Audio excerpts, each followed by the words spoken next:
മോളുടെ ബർത്ത്ഡേ കേക്കിന് വേണ്ടിയിട്ട് മാത്യൂസ് കേക്കിന് പോയ വീഡിയോ ഞാൻ നേരത്തെ ഇട്ടിട്ടുണ്ടായിരുന്നു. മോള് സ്കൂളിൽ നിന്ന് എത്തിയ ഉടൻ തന്നെ കേക്ക് കട്ട് ചെയ്യാനായിട്ട് ഞങ്ങൾ കൂടെ ഇരുന്നാലേ അവള് കട്ട് ചെയ്യൂ എന്നായിരുന്നു അവളുടെ വാശി. ബർത്ത്ഡേയുടെ പിറ്റേ ദിവസമായിരുന്നു അവളുടെ നാള് വന്നത്.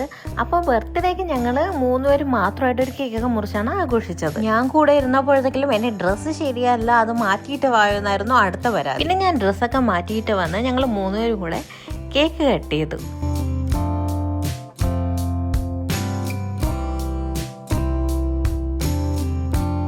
പിന്നെ ബാക്കിയിരുന്ന കേക്കെല്ലാം ഞാൻ കട്ട് ചെയ്ത് വീട്ടിലേക്കും ഫ്രണ്ട്സിനായിട്ട് മാറ്റി വെച്ചു. മോൾക്ക് അവളുടെ ക്ലാസ്സിലെ ഫ്രണ്ട്സ് എല്ലാവരും ഗിഫ്റ്റ് കൊടുത്തു. അത് കാണിച്ചു തരലായിരുന്നു അടുത്ത പരിപാടി. പിന്നെ അവൾ എൻ്റെ അടുത്ത് പറഞ്ഞിട്ടുണ്ടായിരുന്ന പേപ്പർ സോപ്പ്, അത് ഞാൻ അപ്പോഴേ തന്നെ അവൾക്ക് കൊടുത്തു. അതല്ലാതെ 1-2 ഗിഫ്റ്റ് കൂടെ ഞാൻ കൊടുത്തായിരുന്നു. അവൾക്ക് ഏറ്റവും ഇഷ്ടമുള്ള മറ്റൊരു കാര്യമാണ് അവളുടെ ബർത്ത്ഡേക്കോ അല്ലെങ്കിൽ ആരുടെങ്കിലും ബർത്ത്ഡേക്കോ അവൾക്ക് ഇങ്ങനെ ലെറ്റർ എഴുതി കൊടുക്കാനും ഇങ്ങോട്ട് കിട്ടുന്നതൊക്കെ ഭയങ്കര ഇഷ്ടമായിട്ടുള്ള കാര്യമാണ്. അവൾക്ക് ഇങ്ങനെ ഇടയ്ക്കിടയ്ക്ക് ചെറിയ ചെറിയ ഗിഫ്റ്റ് കൊടുക്കുന്നത് എനിക്ക് ഇഷ്ടമുള്ള കാര്യമാണ്. കാരണം വലിയ ഗിഫ്റ്റിനേക്കാളും ചെറിയ ചെറിയ കുഞ്ഞു കുഞ്ഞു ഗിഫ്റ്റുകളാണ് അവൾക്ക് ഏറ്റവും ഇഷ്ടം. ഇപ്രാവശ്യവും അവൾ എന്നോട് ചോക്ലേറ്റും പേപ്പർ സോപ്പും മാത്രമേ ചോദിച്ചിട്ടുണ്ടായിരുന്നുള്ളൂ. എന്തായാലും മോളുടെ കുറച്ച് ക്ലിപ്സ് ഒന്ന് കണ്ടിട്ട് വരാം.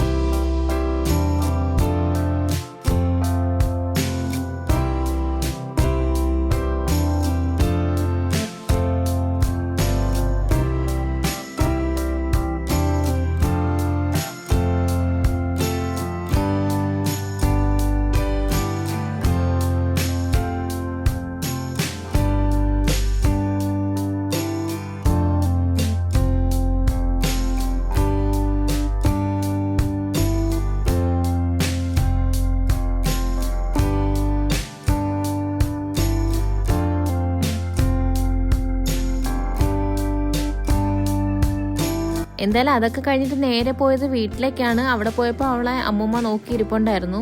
അവർക്ക് കേക്കൊക്കെ കൊണ്ടു കൊടുത്തു. എന്നിട്ട് അവർക്ക് കിട്ടിയ ഗിഫ്റ്റിനെ കുറിച്ചൊക്കെ അവരോട് പറഞ്ഞുകൊണ്ട് നടക്കുന്നതാണ് ഈ കാണുന്നത്. ചേച്ചി മേടിച്ചു വെച്ചിരുന്ന ഗിഫ്റ്റ് അവർക്ക് അപ്പോഴും തന്നെ കൊടുത്തു. അവൾ എന്തായാലും ഹാപ്പി ആയിട്ടുണ്ട്. അപ്പോൾ ഈ വീഡിയോ ഇത്രയേ ഉള്ളൂ. പിറന്നാളിനടുത്ത കുറച്ച് വീഡിയോസ് ഞാൻ മറ്റൊരു വീഡിയോ ആയിട്ട് അപ്ലോഡ് ചെയ്യാം. ഓക്കെ, അതുവരേക്കും ബൈ.